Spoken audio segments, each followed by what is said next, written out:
Thanks for checking out the video. Today, we're talking about the top 3 worst child safety habits and how to replace them.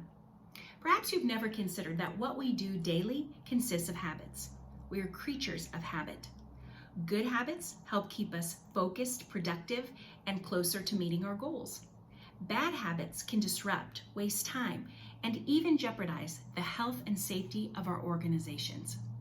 A bad child safety habit can often be attributed to feeling overwhelmed, being understaffed, or pressured to keep others happy.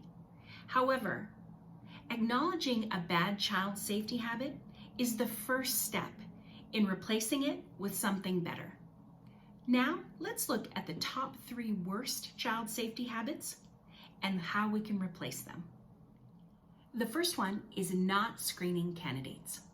This can be attributed to a lack of resources, such as volunteers, time, money, know-how, and even leadership buy-off. But screening prevents bad behavior. It provides a layer of protection for your organization and eliminates easy access to kids and youth. Without screening, you'll never know if someone should have contact with children or even if they have a criminal past. Replace this habit by investing resources to get to know those applying to work directly with kids and youth.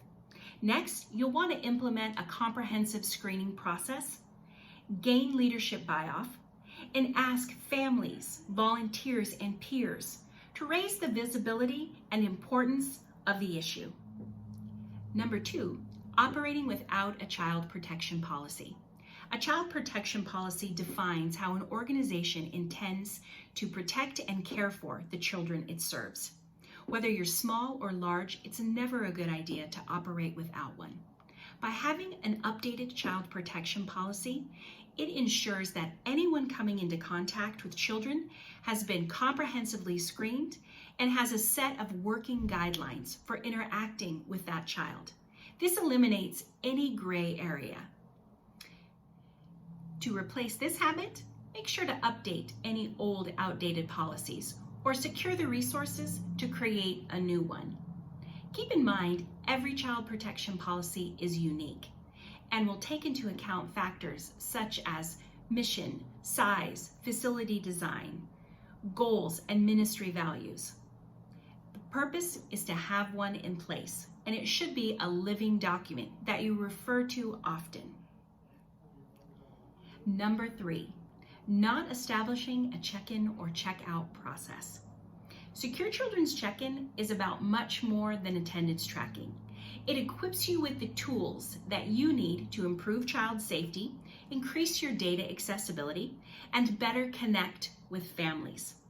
Whether you use pen and paper or an electronic solution, those tracking measures are necessary. To replace this habit, establish a check-in and check-out process that works for your organization.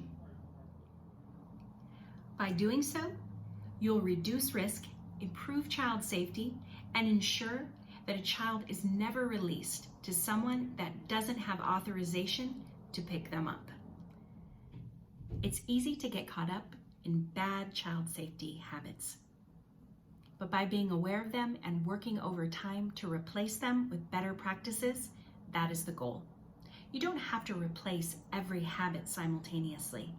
Instead, take a look at your processes in a new way.